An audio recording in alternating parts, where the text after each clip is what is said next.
The handcuffs would come out in less than 3 minutes.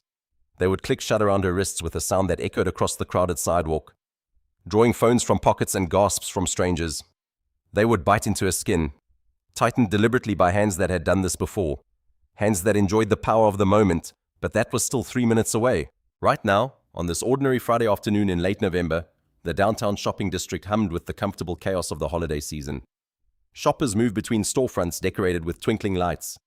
Children tugged at parents' hands, pointing at window displays. The smell of roasted chestnuts drifted from a street vendor cart, mixing with the crisp autumn air. And in the middle of it all, a woman in a tailored charcoal coat stepped out of Morrison Grocery with a paper bag in her arms. She was 52 years old, with close-cropped silver-streaked hair and the kind of posture that spoke of decades of discipline. Her coat was expensive but understated. Her shoes practical. Her only jewelry a simple watch with a worn leather band. She moved with purpose but not urgency, pausing briefly to let a young mother with a stroller pass before continuing toward the ATM at the corner. To anyone watching, she looked like exactly what she appeared to be, a professional woman running errands on her afternoon off, perhaps a lawyer, perhaps an executive, perhaps simply someone who had done well enough in life to afford nice things and the time to enjoy them. 50 yards away, in the patrol car idling near the intersection, Officer Garrett saw something very different. Garrett was 34 years old, with a military-style haircut and the thick build of a man who spent his off hours in the gym rather than with his family. 8 years on the force had taught him to trust his instincts, to see patterns that others missed, to identify threats before they materialized. At least, that is what he told himself. What he had actually learned was something darker. How to recognize people who did not fit, who did not belong, who could be questioned and detained without consequence. His eyes tracked the woman as she approached the ATM. Expensive coat, confident walk, large cash deposit visible in her hands. Something did not add up. "Look at that," he said to his partner Kevin Marsh, nodding toward the corner. "Who carries that much cash these days?" Marsh, younger at 29 and less certain of his instincts, followed Garrett's gaze. He saw a woman at an ATM. Nothing more. "Maybe she runs a cash business," he offered. "Maybe," Garrett's jaw tightened. "Or maybe she is washing dirty money. Counterfeiting. Something does not feel right." He threw the cruiser into drive before Marsh could respond. What Garrett did not see, could not see, because his assumptions had already blinded him, was the truth of who stood at that ATM.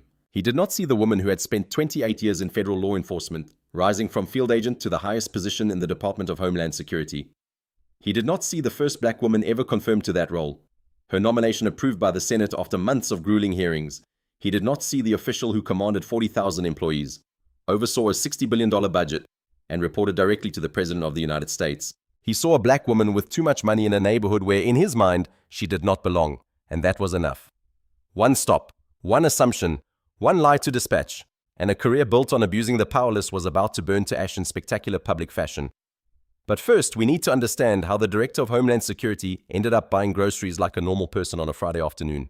Denise Mitchell had earned this afternoon 28 years of service. Countless investigations closed, trafficking rings dismantled, terrorist plots disrupted, corrupt officials exposed and prosecuted.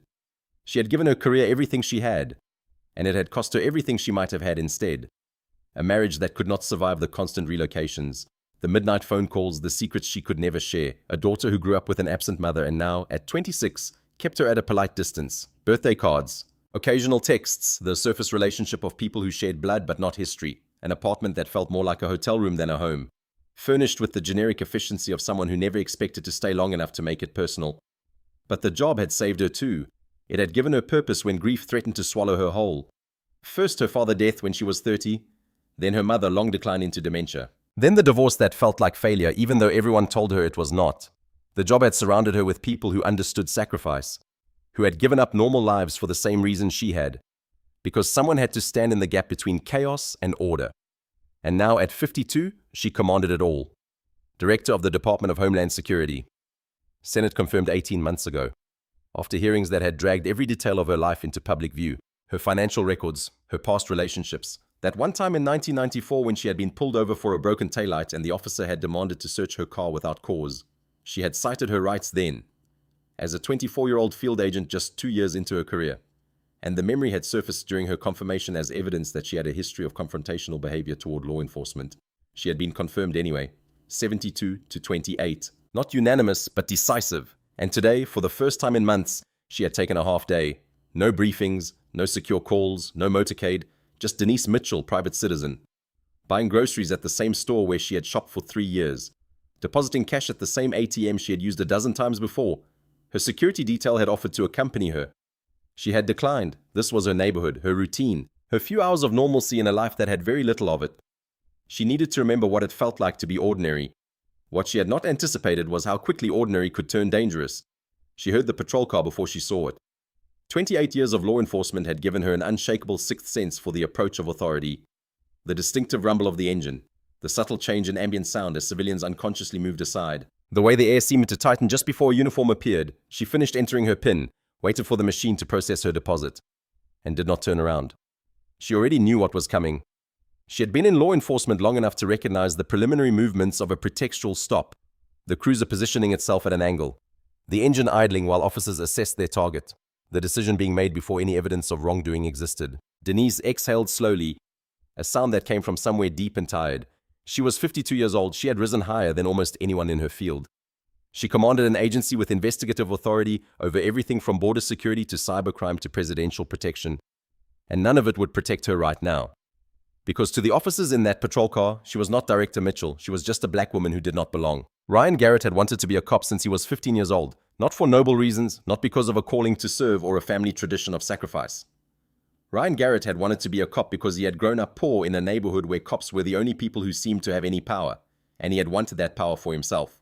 The badge meant authority, the gun meant respect. The uniform meant that people who had once looked through him would now look up to him with fear in their eyes. He had gotten everything he wanted. 8 years on the force, commendations for proactive policing, a reputation among his colleagues as a hard charger who was not afraid to make stops that other officers might hesitate to make, a wife who tolerated his long hours, 2 kids he saw on weekends when the schedule allowed. What the commendations did not mention were the complaints, 4 of them in 8 years, all involving minorities, all dismissed for insufficient evidence by internal affairs units that were understaffed, underfunded, and institutionally resistant to finding fault with their own. The pattern was clear to anyone who cared to look. Jamal Crawford, 16 years old, held face down on hot asphalt for 14 minutes because he matched the description of a robbery suspect. The description had been black male, medium height, dark clothing. Jamal had been walking home from basketball practice in his school uniform. The complaint was dismissed. Jamal's parents could not afford a lawyer. Elena Vasquez, 43 years old, a Latina store owner whose car was searched in front of her regular customers because Garrett claimed to smell marijuana. He found nothing. The complaint was dismissed. Elena lost 3 regulars who never came back. Curtis Bell, 67 years old, a Vietnam veteran who was detained for suspicious behavior while waiting for a bus. The suspicious behavior was standing on a public sidewalk while black. Curtis died 6 months later.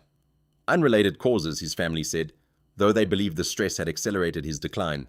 The complaint died with him. And now there was a 4th complaint pending, filed just 3 months ago by a young black professional who had been pulled over for a broken taillight that was not actually broken. That complaint was under review, which meant it would sit in a file until everyone forgot about it. 4 complaints, 4 dismissals, 4 victims who learned the same lesson. The system would protect Officer Ryan Garrett no matter what he did. His most recent supervisor had warned him twice about community relations issues. Garrett had nodded and smiled and interpreted the warnings as evidence that his supervisors were weak, afraid to support real police work because of politics and public pressure. He knew better. He understood that crime did not happen in neat, politically correct categories. He understood that certain people were more likely to cause problems than others. He understood that proactive policing meant making stops based on patterns. And the patterns he saw all pointed in the same direction. Now, watching the black woman at the ATM deposit what looked like several $1,000s in cash, Garrett felt the familiar electric anticipation that preceded a stop. "Let us check it out," he said to Marsh, already reaching for the door handle. Marsh hesitated. "Ryan, she is just using the ATM. Large cash transaction. No visible income source that matches. She does not fit the neighborhood. What does that mean?" Garrett shot him a look that ended the conversation. After 2 years riding together, Marsh knew when to push back and when to follow. This was a following moment. The patrol car pulled to the curb. Garrett stepped out into the cold afternoon air, adjusting his duty belt with the practiced ease of a man who had done this hundreds of times before. This would be easy. This would be routine. This would be just another stop that went exactly the way he expected. He had never been more wrong about anything in his life. Denise felt the officer footsteps approaching across the concrete. Heavy, deliberate, the stride of a man who wanted his presence announced. She collected her ATM receipt, folded it neatly, and placed it in her coat pocket. She did not turn around. She kept her movements slow and visible, her hands in plain sight at all times. 28 years of training. 28 years of understanding exactly how quickly these encounters could turn fatal. "Excuse me, ma'am." The voice was sharp, performative, pitched loud enough for nearby pedestrians to hear. Denise turned slowly, her expression neutral, and faced the officer for the first time. He was younger than she expected, mid-30s, with the thick neck and rigid posture of a man who thought physical presence was the same as authority.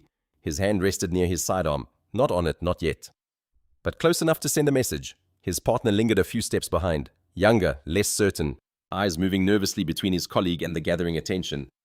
Denise noted the badge numbers automatically. Garrett 7241, Marsh 8856. Old habits. Can I help you, officer? She asked, keeping her voice low and even. Garrett's eyes moved over her, assessing. The expensive coat, the professional bearing, the calm that did not match the situation he expected. We received a report of suspicious activity at this ATM, he said. I need to see some identification. It was a lie. Denise knew it was a lie. There had been no report, no call, no suspicious activity beyond the simple fact of her existence in this location. What specific suspicious activity? She asked. Garrett's jaw tightened. This was not the response he expected. He expected stammering, fear, immediate compliance. I am not going to ask again. I'm not refusing to cooperate, officer. I'm asking you to explain the legal basis for this stop. What specific behavior have I engaged in that constitutes reasonable suspicion? Behind them, Denise noticed movement. An elderly white woman had emerged from the bakery across the street and was watching the encounter with obvious concern. After a moment, she raised her phone and began recording. Good, Denise thought. Witnesses. 2 more phones appeared in the gathering crowd. A young man with a messenger bag. A woman in business attire who had paused mid-stride on her way to somewhere else. The documentation was building. Garrett noticed the phones too. And something shifted in his posture. Not backing down. Doubling down. The audience made him more aggressive, not less. The amount of cash you just deposited is suspicious, he said, his voice carrying deliberately across the sidewalk. I have reason to believe it may be counterfeit or proceeds from illegal activity. You watch me deposit my own money into my own bank account. That is not a crime. You are refusing to cooperate with a lawful order. I am asking you to identify the legal basis for detaining me. That is not refusal. That is my constitutional right. The words hung in the cold air between them. Garrett's partner Marsh shifted uncomfortably. Something about this was not right. The woman calm, her knowledge of procedure, the way she met their eyes without a trace of the fear that usually accompanied these stops. But Garrett was past the point of retreat. His ego had taken the wheel, and it was not letting go. Turn around, he ordered. Hands behind your back. Denise did not move. Am I under arrest? You are being detained for investigation. Under what specific statute? I am not going to tell you again. Badge number 7241, Denise said, loud enough for every recording phone to capture. For the record, I am complying under duress with what I believe to be an unlawful detention. I have committed no crime. I have provided no basis for reasonable suspicion. I am being detained solely because of this officer's assumptions about my appearance. And then, because she understood that resistance could be fatal, she turned around slowly and placed her hands behind her back. The handcuffs clicked shut. The crowd murmuring grew louder. And 3 blocks away, unnoticed by anyone on that sidewalk, a black SUV turned onto the street and began moving toward the intersection with quiet, deliberate purpose. The handcuffs were too tight. Denise felt them bite into the thin skin of her wrists, metal edges pressing against bone. It was deliberate. She had been around law enforcement long enough to know the difference between secure restraints and punitive ones. Garrett had added that extra quarter turn on purpose. You are making a mistake, she said quietly. Garrett laughed, a short dismissive sound. They all say that. He gripped her arm and turned her to face him, his eyes moving over her with the predatory assessment of someone categorizing their prey. Now let us start over. What is your name? Denise Mitchell. And what were you doing at that ATM, Mitchell? Depositing money into my bank account from my job. What kind of job pays in cash? Denise met his eyes steadily. I was not paid in cash. I withdrew money earlier this week for personal expenses and did not spend it all. I was depositing the remainder. Garrett smirked. That is convenient.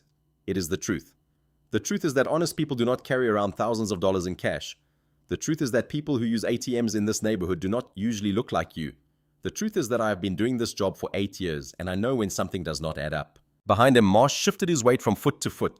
The younger officer discomfort was visible, the tightness in his shoulders, the way his eyes kept darting to the growing crowd.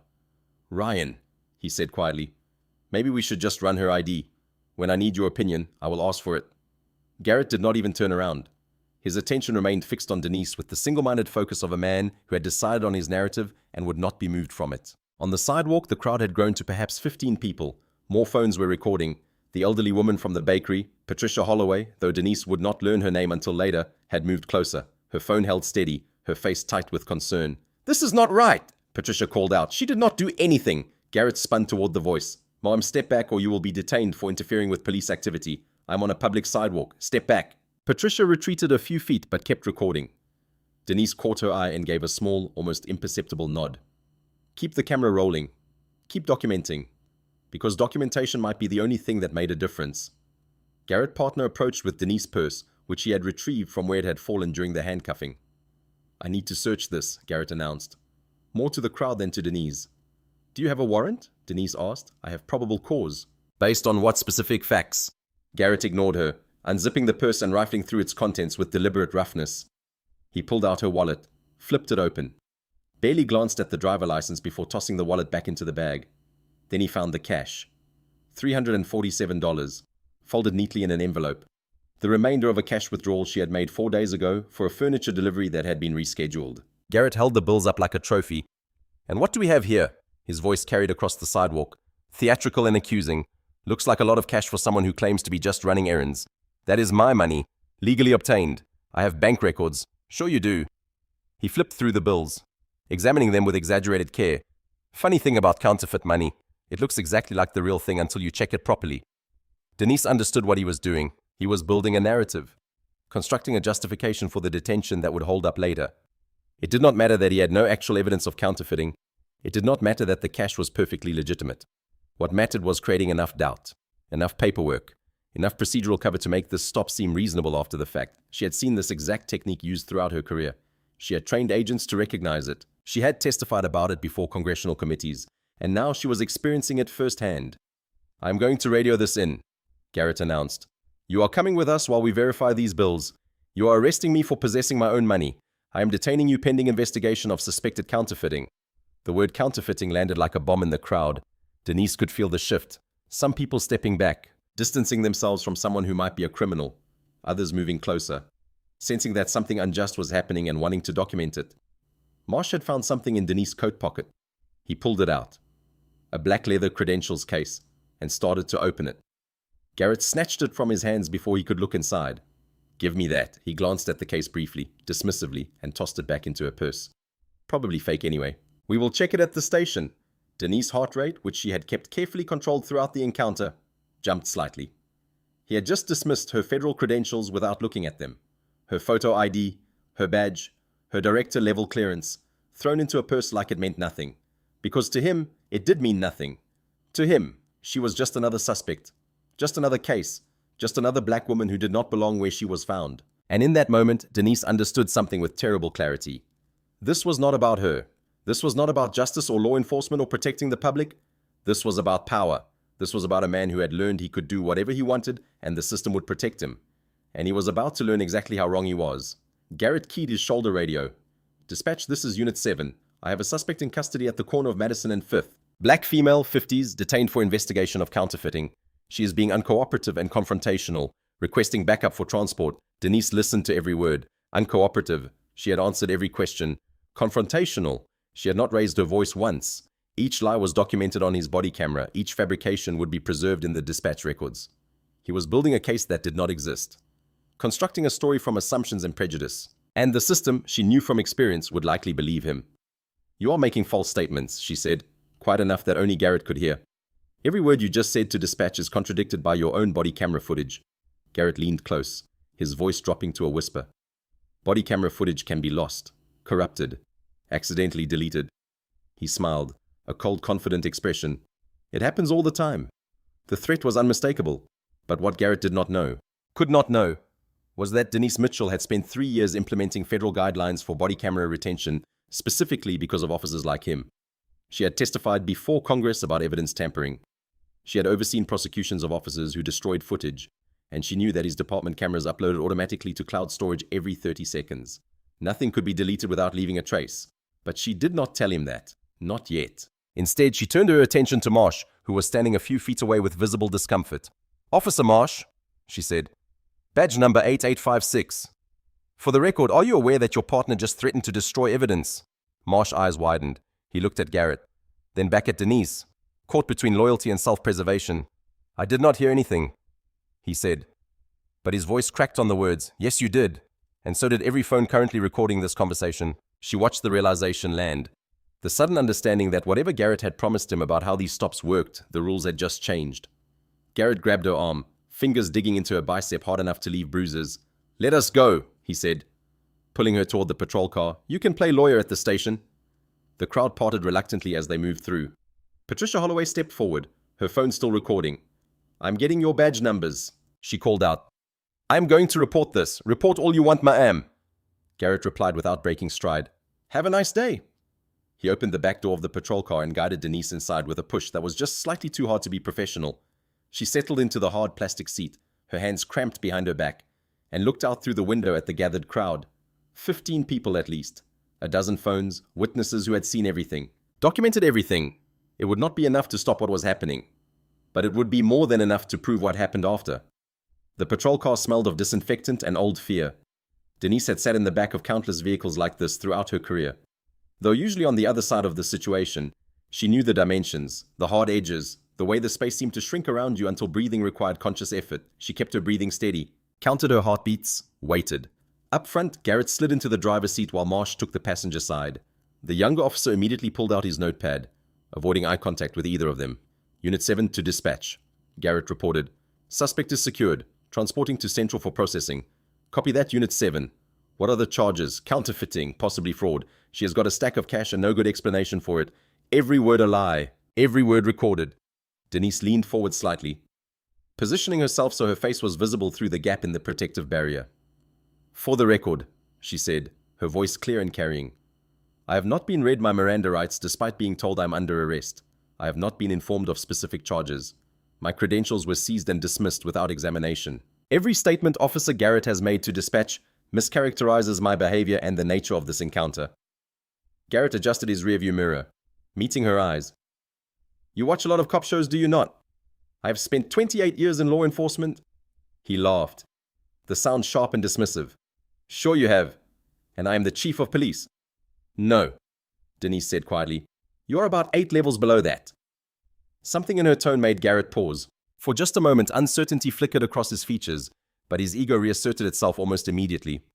"Save it for your lawyer," he said. "You are going to need one." He pulled the patrol car away from the curb.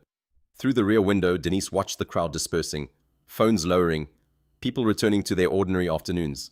Patricia Holloway still stood on the sidewalk, her phone tracking the vehicle until it turned the corner. And 2 blocks behind them, unnoticed by either officer, a black SUV with tinted windows pulled into traffic and began following at a discreet distance.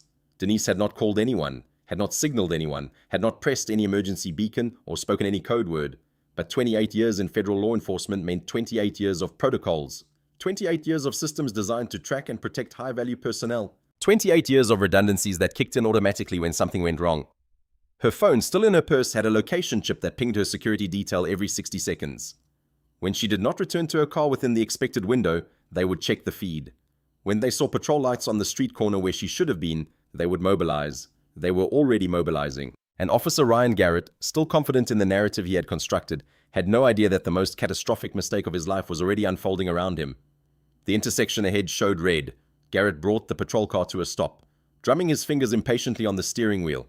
Beside him, Marsh stared straight ahead, his jaw tight, his notepad untouched in his lap, the silence stretched, thick with tension that neither officer wanted to acknowledge. In the back seat, Denise shifted slightly, easing the pressure on her wrists. The cuffs had numbed her fingers, pins and needles shooting up her forearms with every small movement. "You should have listened to your partner," she said.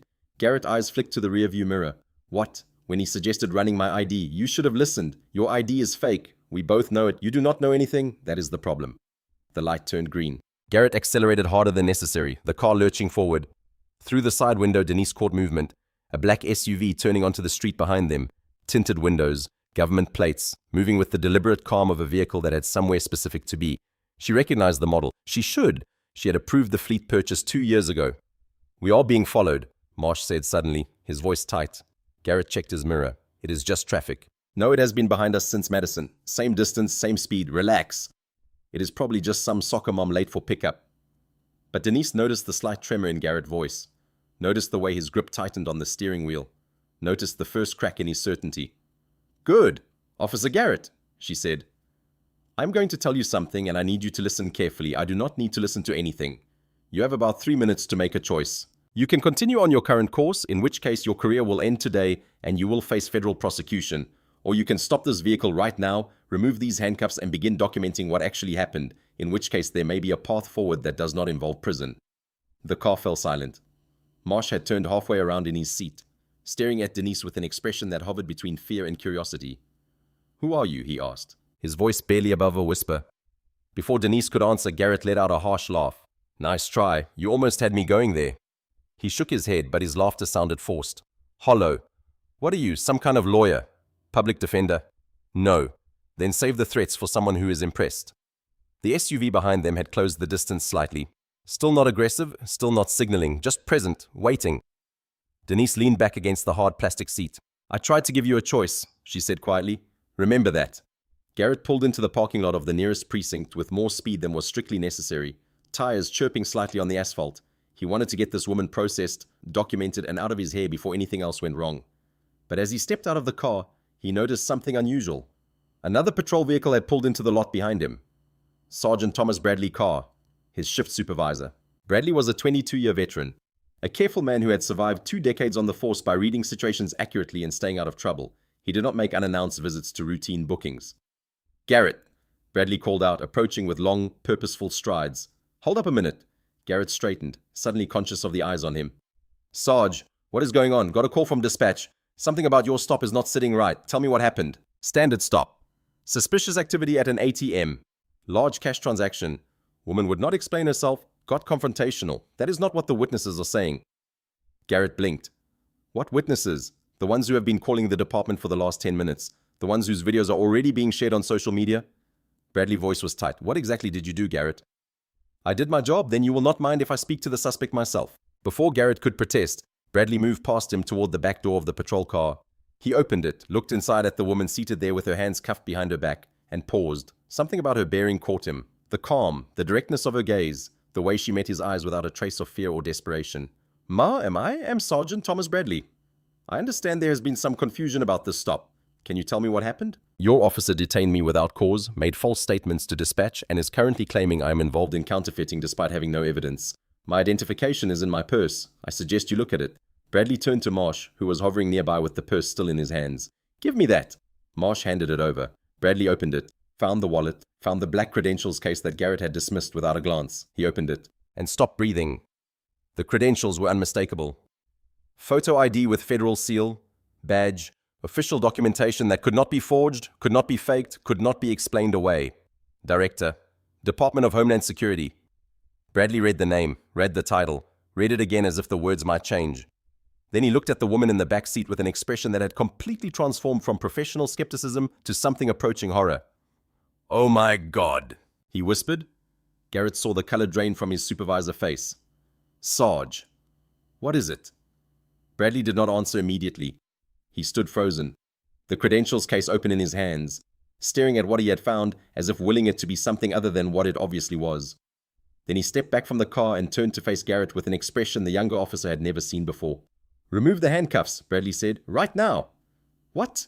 "Sarge, she's a suspect." "Remove the goddamn handcuffs, Garrett." The words cracked like a whip across the parking lot. Marsh actually flinched. Garrett hesitated, his mind racing. This was not how things were supposed to go. This was not how the script worked. He had done this before, dozens of times, and it always ended the same way. The suspect got processed, the paperwork got filed, the system moved on. Why was Bradley looking at him like that? "I said now, officer." Something in Bradley's voice finally penetrated Garrett's resistance. He moved to the back of the patrol car, pulled out his key, and unlocked the handcuffs with hands that had begun to tremble slightly. Denise brought her arms forward slowly, massaging circulation back into her wrists. Deep red marks showed where the metal had bitten into her skin. The bruising would be visible for days. She stepped out of the vehicle with the same calm dignity she had maintained throughout the encounter. Not rushing, not celebrating, simply taking her proper place in a situation that was about to change completely. Bradley approached her, his posture suddenly uncertain, almost deferential. "Director Mitchell, I apologize. I had no idea." "Sergeant Bradley," her voice was cool. "Professional. I need you to preserve all body camera footage from this encounter. All dash cam recordings, all dispatch communications. This is now a federal matter." Bradley nodded rapidly. "Of course. Absolutely, I will make sure. And Sergeant, yes ma'am, this is not about me. If I had been just some woman buying groceries. If I had not had these credentials, your officer would have arrested me and processed me and the system would have protected him. Again." Bradley's face tightened. "Do you understand what I'm saying?" "Yes ma'am, I do." Garrett stood frozen a few feet away, watching his career collapse in real time. His mind kept trying to process what was happening, kept trying to find the angle, the explanation, the way out. Director of Homeland Security. He had just handcuffed the Director of Homeland Security. He had called her confrontational on an open radio channel. He had threatened to destroy evidence. The magnitude of it crashed over him like a wave, drowning whatever confidence he had left. "No," he whispered. "No, no, no." And then, as if the universe had decided his humiliation was not yet complete, 3 black SUVs turned into the precinct parking lot in perfect formation. The SUV stopped in a precise line, engines idling in unison. For a moment, nothing happened. The parking lot held its breath. Then all 3 vehicles opened simultaneously, and 8 people emerged with the coordinated efficiency of a military operation. They wore suits, dark and professional, but their bearing was unmistakably tactical. Earpieces, subtle weapon bulges under jackets, the kind of physical readiness that comes from training and experience rather than gym memberships. The lead figure was a tall black man in his late 40s, with silver at his temples and an authority in his stride that matched the woman he was approaching. Director Mitchell. His voice carried clearly across the lot. "We tracked your location when you missed the pickup window. Are you injured?" "Bruised wrists, nothing serious." Denise held up her hands, showing the marks from the handcuffs. "We are going to need photographs of these for the record." "Yes, ma, I am." The man's eyes moved to Garrett, and something in his gaze made the officer step backward involuntarily. "This is Deputy Director Marcus Cole," Denise said, loud enough for everyone present to hear. "My second in command at the Department of Homeland Security. These are federal agents under my authority." Garrett's legs actually wobbled. Deputy Director, federal agents, Department of Homeland Security. Each word was a hammer blow to his sense of reality.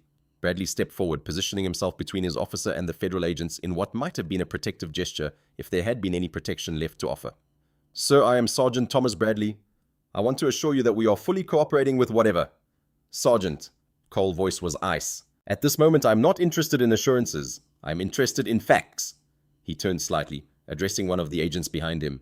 "Secure all recording devices from the officers involved. Body cameras, dash cams, personal phones, everything." "You cannot do that," Garrett blurted out. "Those are department property. Federal investigation supersedes department property rights in cases involving civil rights violations." Cole did not even look at him as he spoke. "You should know that, officer. It is basic law enforcement procedure." The agents moved with quiet efficiency, collecting devices with the practiced ease of people who had done this many times before. Garrett watched his body camera being sealed in an evidence bag and felt the last vestiges of his control slipping away. Everything he had done, everything he had said, everything he had threatened, preserved forever, unable to be deleted, unable to be explained away. And standing 10 feet in front of him, watching with calm, patient eyes, was the most powerful law enforcement official in the country. The woman he had slammed against a patrol car and handcuffed like a common criminal. Deputy Director Cole turned to face Garrett directly for the first time. "Officer," he checked the badge still pinned to Garrett's chest. "Officer Ryan Garrett, badge number 7241. Do you understand who you detained this afternoon?" Garrett's mouth opened, closed, opened again. I did not know. Did not know what? That she was Director of Homeland Security. That she commands every federal agent in this country, including me." Cole took a step closer. "Or did not know that black women in expensive coats have the same constitutional rights as everyone else." "I was doing my job, your job." Cole's voice dropped to a register that was somehow more frightening than shouting. "Let me tell you what your job was supposed to be, officer. You were supposed to have reasonable suspicion before making a stop. You did not. You were supposed to verify identification before making accusations. You did not. You were supposed to document honestly and accurately. You lied to dispatch about her behavior." He glanced at Denise, who gave a small nod of confirmation. "You threatened to destroy evidence. You applied restraints with deliberate force intended to cause pain. You ignored her credentials because you had already decided what she was based on what she looked like." Cole turned to address the gathering crowd of agents and officers. "This is Director Denise Mitchell, first black woman to lead the Department of Homeland Security. 28 years of service to this country. Senate confirmed with a 72-vote majority. She has more authority in her credentials case than every officer in this precinct combined." He paused, letting the silence stretch. "And Officer Garrett decided she was a counterfeiter because she had the audacity to deposit her own money while being black." The words hung in the air like a verdict already delivered. Marsh had backed away from the group entirely, pressing himself against the patrol car as if hoping to be forgotten. Bradley stood rigid, his face ashen, already calculating the damage to his own career from failing to prevent this, and Garrett. Garrett stood at the center of it all, finally understanding the magnitude of what he had done. This was not going to be another dismissed complaint. This was not going to be another file that disappeared into bureaucratic limbo. This was going to be public. This was going to be federal. This was going to follow him for the rest of his life. "I did not know," he whispered again, as if repetition could somehow save him. "That is exactly the point," Denise said quietly. "You did not know. You assumed. And because you assumed you treated me like a criminal. The question is not what you would have done differently if you had known who I was. The question is why you needed to know who I was to treat me with basic dignity. Denise turned to face the agents, her voice shifting into the register of command. Deputy Director Cole, I need formal documentation of this incident for federal records. All body camera footage from Officers Garrett and Marsh, all dispatch communications, all witness recordings that can be obtained with consent. Already in progress, ma'am. I also need to speak to the witnesses who recorded the encounter. Specifically the elderly woman from the bakery and anyone else who documented the initial stop. Cole nodded to one of the agents who immediately began making calls. And Deputy Director, yes, ma'am. I want a full background on Officer Garrett. Previous assignments, complaint history, transfer records, anything that shows a pattern. Garrett's face went from pale to grey. Pattern. The word landed like a physical blow. 4 complaints, 4 dismissals, 4 victims who had been too poor or too tired or too disillusioned to push back against a system designed to protect its own. All of it about to come into the light. Ma'am, Bradley interjected, his voice strained. I want to assure you that our department will cooperate fully with any investigation. Sergeant Bradley, Denise's attention shifted to him. You are Officer Garrett, direct supervisor. Is that correct? Yes, ma'am. How many complaints has he received during his time under your supervision? Bradley hesitated. The pause was damning. I would need to check the records. 2, Denise said. 2 complaints in the 18 months he has been assigned to this precinct, both involving minorities, both dismissed. Are you aware of the complaints from his previous assignments? The silence answered for him. Did you request his full personnel file when he transferred here? His use of force history, his internal affairs record? Bradley's jaw tightened. The transfer paperwork indicated he was in good standing. The transfer paperwork was designed to make a problem disappear by moving it somewhere else. Denise's voice was patient, almost kind, which somehow made it more devastating. That is not your fault, Sergeant. It is a failure of the system. But you have the opportunity now to be part of the solution rather than part of the problem. Bradley nodded slowly, understanding the offer and the implicit threat contained in her words. What do you need from me, Director? Everything. Full cooperation, complete transparency, and your honest assessment of Officer Garrett's fitness for duty. For a long moment, Bradley looked at the man he had supervised for 18 months, the man he had warned about community relations, the man whose complaints he had seen dismissed and forgotten. Then he turned back to Denise. He should not be wearing a badge, Bradley said. I should have acted sooner. I did not. That is on me. Garrett's expression shifted from fear to betrayal to something that looked almost like acceptance. The walls were closing in from every direction.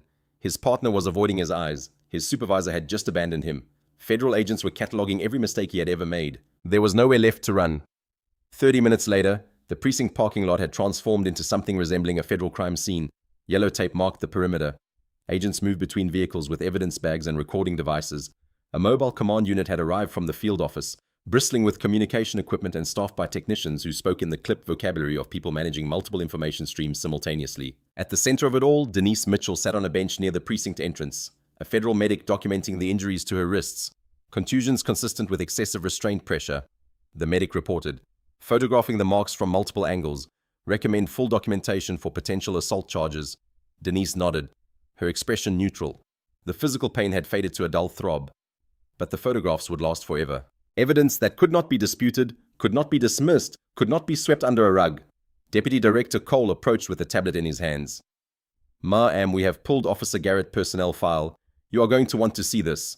She took the tablet, scrolling through the documentation with the practiced efficiency of someone who had reviewed thousands of such files throughout her career. The pattern was immediate and undeniable. 8 years of service, 4 departments, 4 excessive force complaints, all involving minorities, all dismissed. Jamal Crawford, 16 years old, held face down on hot asphalt for 14 minutes for matching a description. The description was black male, medium height, dark clothing. Jamal had been wearing his school basketball uniform. Complaint dismissed. Elena Vasquez, 43 years old, Latina store owner, vehicle searched without consent, without warrant, without any contraband found. Garrett had claimed to smell marijuana. Complaint dismissed. Curtis Bell, 67 years old, black veteran, detained for suspicious behavior while waiting for a bus. Suspicious behavior, existing while black. Curtis died 6 months later. His family believed the stress accelerated his decline. Complaint died with him, and a 4th complaint still pending. A young black professional pulled over for a broken taillight that was not actually broken, under review for 3 months, which meant it would sit in a file until everyone forgot about it. Denise scrolled back to the beginning and read it all again. These people, she said quietly. These names, they were me today. The only difference is that I had credentials and connections and resources they did not have. Yes, ma'am. Any one of them could be dead right now. Garrett could have escalated, could have drawn his weapon, could have claimed he felt threatened and fired. Cole said nothing. There was nothing to say. They both knew the statistics. They both knew how often these encounters ended differently. I want to contact them, Denise said. Every victim in this file, I want them to know that what happened to them is being taken seriously. Finally, I will have the team reach out, not the team. Me, personally. She handed the tablet back. After we deal with the immediate situation. But this is not over until they know their voices mattered. The witness interviews began an hour later. Patricia Holloway, the elderly woman from the bakery, was first. She had been a school teacher for 35 years before retiring. And she approached the federal agents with the calm certainty of someone who had managed far more intimidating audiences than men in suits. I saw the whole thing, she said, her phone already unlocked and ready to share. From the moment that officer got out of his car, I knew something was wrong. The way he moved. The way he looked at her. Like she was already guilty of something. Her video was crystal clear. The approach, the demands, the handcuffing. Garrett dismissive laughter.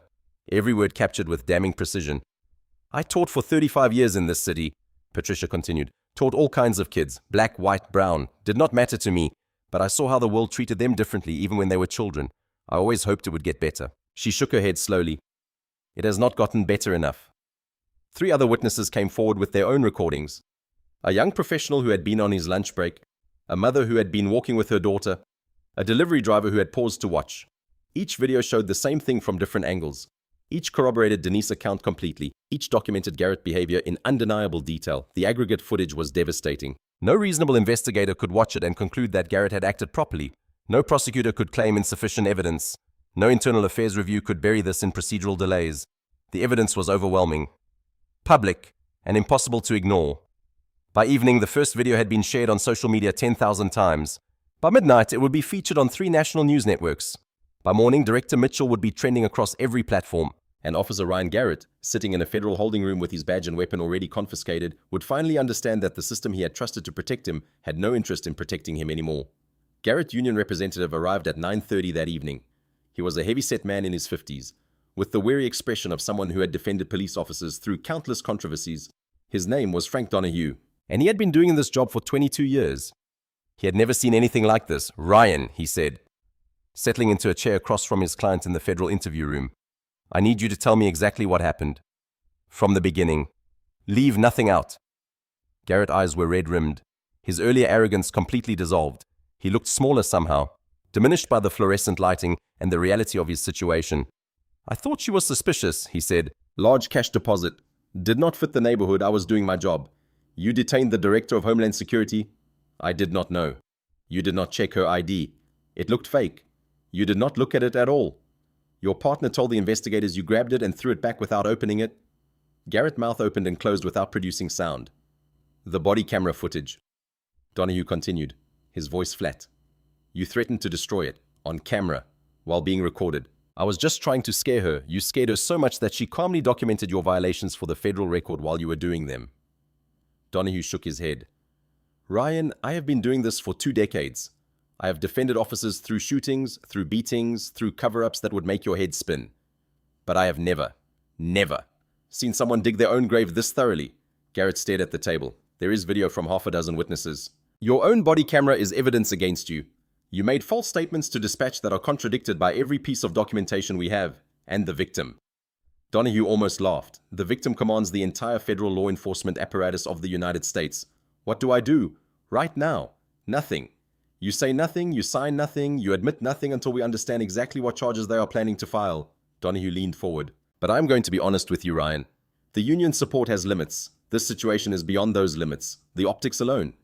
Black woman handcuffed by white cop while exercising her constitutional rights turns out to be the most powerful law enforcement official in the country. This is the kind of story that ends careers. Lots of careers. Not just yours. They can, and they will. Donahue stood, gathering his papers. I will do what I can for you. But start preparing yourself for the possibility that your time wearing a badge is over. Permanently. He left without waiting for a response. And Garrett sat alone in the interview room, surrounded by walls that seemed to press closer with every passing minute, finally understanding that there was no script, no procedure, no system that would save him from what he had done. The formal charges came down at 6 the following morning. Deputy Director Cole delivered them personally, entering the interview room where Garrett had spent a sleepless night with a file folder that contained the end of everything. Officer Ryan Garrett, Cole began. his voice carrying the formal weight of federal authority. "You are being charged with the following offenses under federal law: deprivation of rights under color of law, Title 18, Section 242, assault under color of law, filing false official reports, conspiracy to destroy federal evidence. Each charge landed like a hammer blow. These are federal charges, which means they supersede state and local jurisdiction. You will be processed through the federal system, held without bail pending a danger assessment, and tried in federal court." Garrett's voice came out as a croak. "No bail. You threatened to destroy evidence on camera. You demonstrated a willingness to abuse your authority when you believed you could get away with it. The prosecution will argue that you pose a flight risk and a danger to potential witnesses." Cole's expression remained neutral. "The judge will decide, but I would not get your hopes up." Federal agents entered the room. The process was efficient, almost clinical. Garrett was handcuffed. The same metallic click he had inflicted on Denise less than 24 hours ago, and led out of the interview room. In the hallway, he passed Sergeant Bradley, who was waiting to be interviewed about his supervisory failures. Their eyes met briefly. Bradley looked away first. Outside the precinct, a crowd had gathered. News cameras, protesters, ordinary citizens drawn by the story that had exploded across social media overnight. They watched as Officer Ryan Garrett, once confident in his authority and protected by his badge, was loaded into the back of a federal vehicle like any other criminal. The cameras captured everything. The irony was lost on no one. The story spread faster than anyone anticipated. Within 48 hours, it had become more than a single incident. It had become a reckoning. Jamal Crawford's mother saw the video on the morning news. She recognized the pattern immediately: the aggressive approach, the dismissive laugh, the casual cruelty of power exercised without accountability. She had tried to get justice for her son 4 years ago and failed. Now she called every reporter who would listen. That officer did the same thing to my Jamal. She said in interview after interview, threw him on the ground, held him down, called him a thug when he was wearing his school uniform. And nothing happened. They told us the complaint was unfounded. They told us to move on. Elena Vasquez came forward next. The Latina store owner had never forgotten the humiliation of having her car searched in front of her regular customers. The accusations of drug possession that were never substantiated. The way Garrett had smiled at her like he was enjoying her discomfort. He called me sweetheart while he was going through my personal belongings. She told the cameras, like I was something he could toy with, like I did not matter. Curtis Bell widow Margaret released a statement through her church. Her husband had died 6 months after his encounter with Garrett, and she had always believed the stress of that day had accelerated his decline. He was a veteran, she said. Served in Vietnam, came back, raised a family, contributed to his community, and then one day he is standing at a bus stop and this officer decides he looks suspicious. My husband could not sleep right after that. Could not trust anyone in uniform. He said it reminded him of things he saw overseas. How people with power treated people without. She paused, her voice breaking. He should have been able to spend his last months in peace. Instead, he spent them looking over his shoulder. 2 more victims emerged from the publicity. Emboldened by the others' courage. A young black teacher who had been pulled over and questioned about a stolen car that was registered in his own name. An immigrant shop owner who had been threatened with deportation during a traffic stop despite being a legal permanent resident. Each story followed the same pattern. Each complaint had been dismissed. Each victim had learned the same lesson. The system would not protect them. But now, finally, someone was listening. The federal investigation expanded beyond Garrett within a week. Department of Justice attorneys, working with Denise authorization, began examining how he had managed to transfer between 4 departments while accumulating such a clear pattern of abuse. What they found was a network of bureaucratic failures, willful blindness, and institutionalized protection that stretched across jurisdictions. Each time Garrett had faced meaningful accountability, he had been quietly encouraged to seek opportunities elsewhere.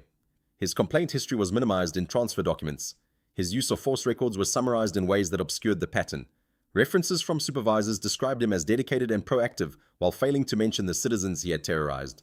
It was a system designed to protect its own at the expense of the public it was supposed to serve. The gypsy cop problem, investigators called it. Officers who bounced from department to department, one step ahead of accountability. Protected by unions and colleagues and supervisors who found it easier to pass problems along than to confront them. Garrett was not unique. He was typical. And that was the most damning finding of all. Denise testified before Congress 3 weeks after the incident. She sat before the cameras in a charcoal suit similar to the one she had worn that day on the street corner. Her bruised wrist long since healed, but the photograph still available in the evidence record. I want to be clear about what happened to me, she said. I was detained, handcuffed, and accused of crimes I did not commit solely because an officer looked at me and made assumptions based on my appearance. The only reason I am sitting before you today, rather than sitting in a jail cell with a manufactured criminal record, is that I happen to be someone with credentials and connections and resources. She paused, letting the silence stretch.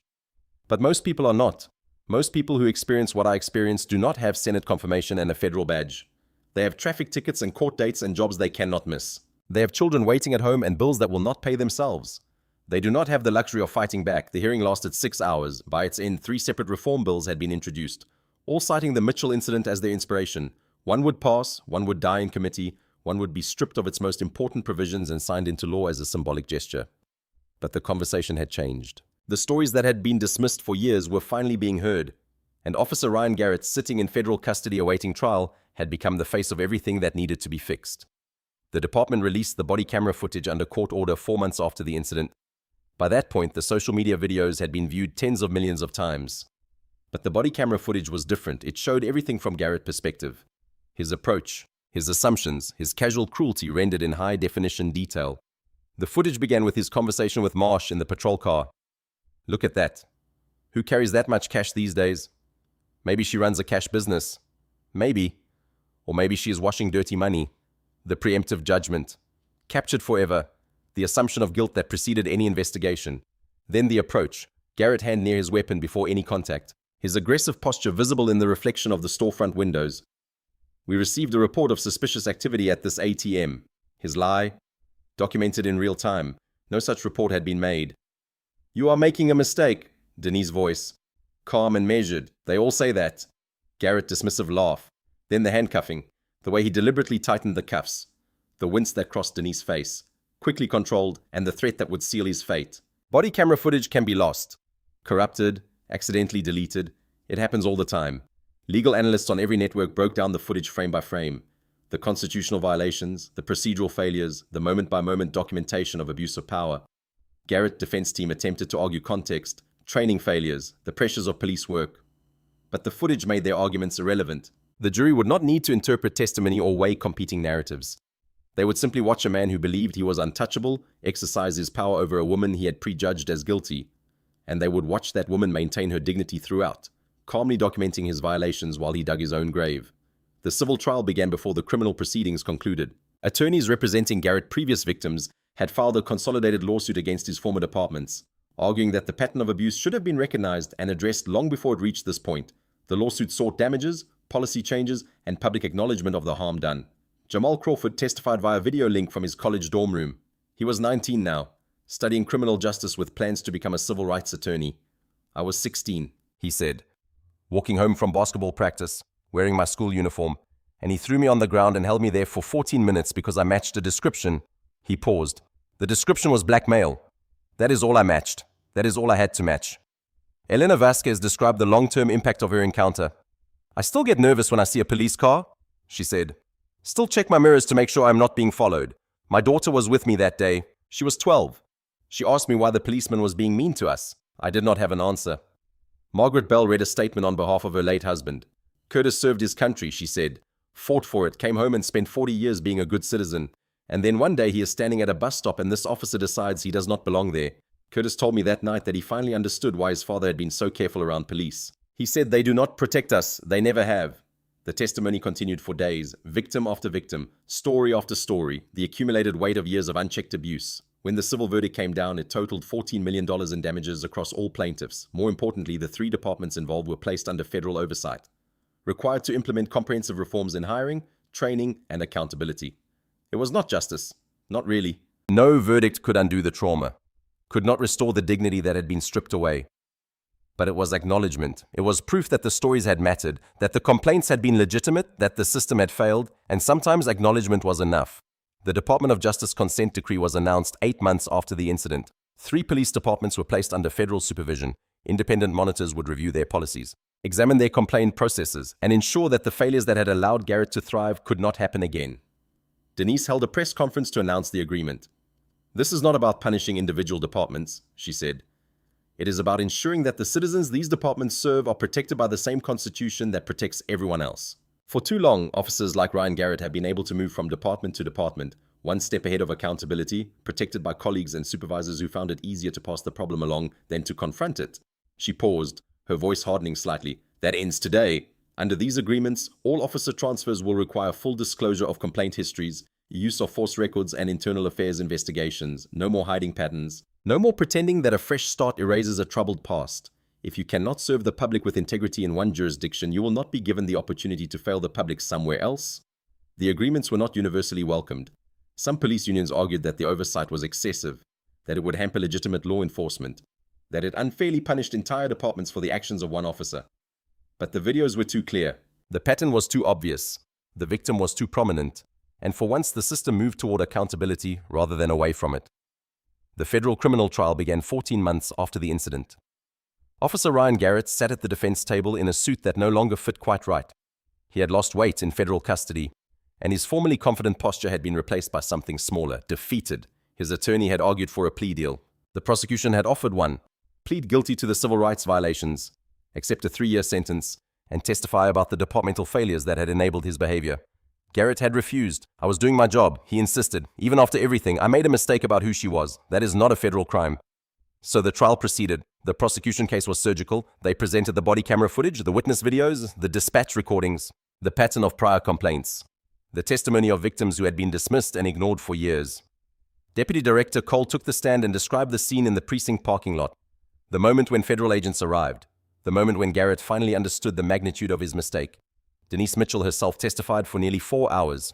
She described the encounter methodically, without embellishment, letting the facts speak for themselves, the approach, the demands, the handcuffing, the deliberate tightening of the restraints, the threat to destroy evidence at every point. She said, I gave Officer Garrett the opportunity to correct his course. I asked for the legal basis of the stop. I identified myself as someone with law enforcement credentials. I explicitly warned him that he was making a mistake. And what was his response? The prosecutor asked. He laughed. He said, they all say that? He assumed I was lying because acknowledging the truth would have required him to admit he was wrong.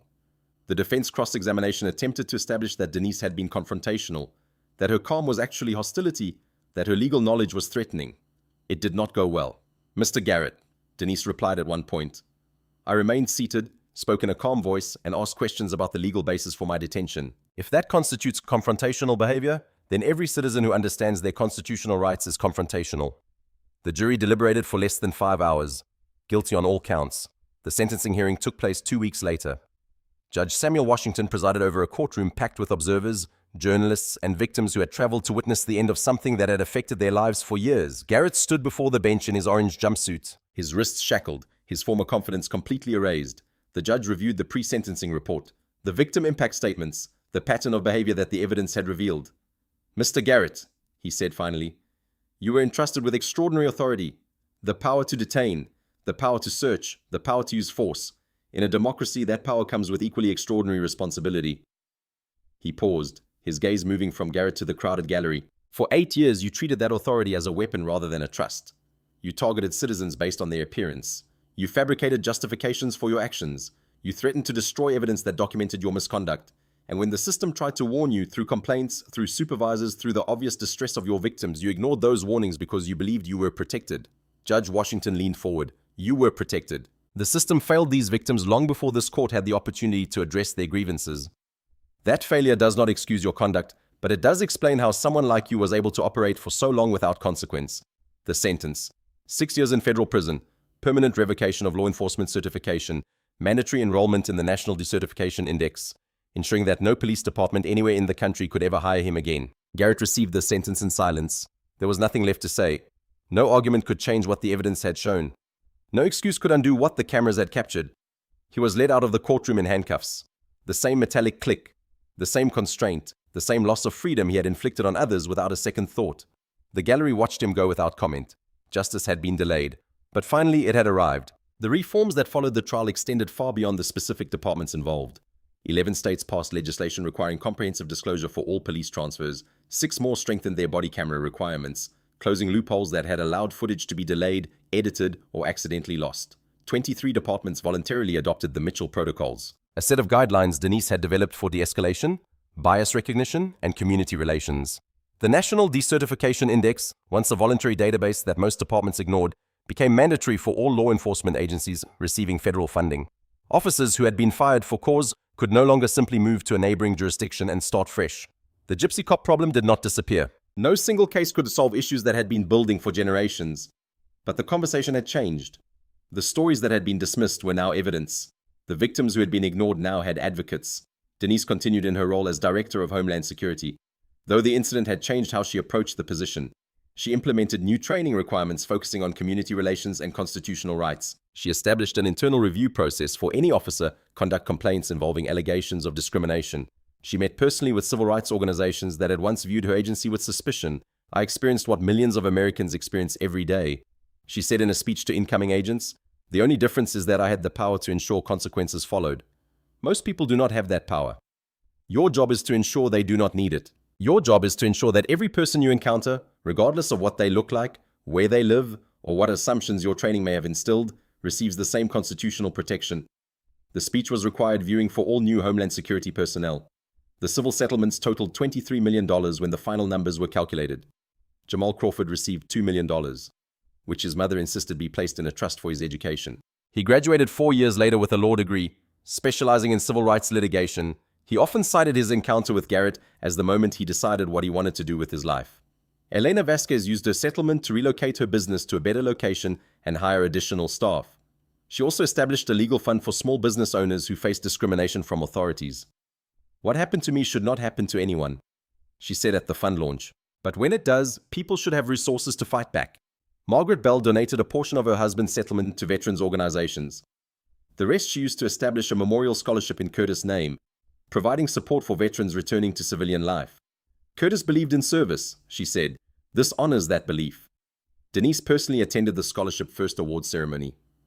She spoke briefly about accountability, about systems, about the importance of continuing to push for change even when progress seemed impossibly slow. Afterwards, she stayed to meet the scholarship recipients, 3 veterans who reminded her in different ways of the man whose death had helped inspire these changes. "He did not die because of what happened to him," Margaret Bell said to her quietly. "But he did not die at peace either. Maybe now he can rest." Denise took her hand. "I hope so. I truly hope so." 2 years later, Denise Mitchell walked through the same shopping district where it all began. The grocery store was still there. The same modest storefront with the hand-lettered signs in the window. The ATM had been replaced with a newer model, but it stood in the same location, humming quietly in the afternoon sun. The bakery where Patricia Holloway had stood recording was now a cafe. Though Patricia herself still visited regularly, Denise had seen her there just last month. Still sharp at 80, still watching the world with the same alert awareness that had led her to raise her phone that day. Denise completed her errands without incident. No suspicious glances, no patrol cars circling closer, no assumptions based on her appearance. The change was not perfect. It never would be. But it was measurable. The officers who patrolled this district had different training now, different supervision, different accountability structures. At the corner where she had once stood in handcuffs, there was now a small memorial plaque. The city council had installed it over the objections of the police union. A simple bronze marker that read, "Here on this corner, citizen rights were violated. Here on this corner, accountability began. May we never forget that the law must protect everyone." Denise paused to read it, though she knew the words by heart. Then she continued on her way. An ordinary woman completing ordinary errands on an ordinary afternoon. The Director of Homeland Security. Walking freely through a neighborhood that had once tried to make her a criminal. She still thought about that day sometimes. Not the fear. That had faded. Not the anger. That had transformed into action. What she thought about most was the randomness of it, the arbitrary nature of who got stopped and who did not, who faced consequences and who walked away. She had been lucky. Lucky that witnesses were recording. Lucky that her credentials were undeniable. Lucky that the system for once had worked as it should. But luck was not good enough. Systems that only worked when someone was lucky were not systems at all. They were lotteries, dispensing justice to the fortunate and injustice to everyone else. That was why she kept pushing. Why she testified and advocated and implemented reforms that her predecessors had dismissed as unnecessary. Why she took calls from victims' families and attended memorial services and never ever let herself forget what it felt like to stand on a street corner with her hands behind her back, waiting to see if she would survive the encounter. Some days the progress felt impossibly slow. Some days the setbacks overwhelmed the advances. Some days she wondered if anything she did would make a lasting difference. But then she would remember Patricia Holloway raising her phone. Remember Jamal Crawford in his law school graduation gown. Remember Margaret Bell saying maybe now he can rest. And she would remember that change did not happen all at once. It happened in moments, in choices, in the accumulated weight of people who refused to accept that things had to stay the way they were. She reached her car, loaded her groceries into the back, and paused for a moment to look at the street where everything had changed. Then she drove home. Back to her ordinary life, to prepare for another day of extraordinary work. The fight was not over. It never would be. But it was a fight worth having. And Denise Mitchell had never been afraid of a fight. If this story moved you, if it made you think about justice and accountability and the long road we still have to travel, please subscribe to our channel. Your support helps us bring more stories like this one. Stories that matter. Stories that challenge. Stories that remind us all that one moment of courage can change everything.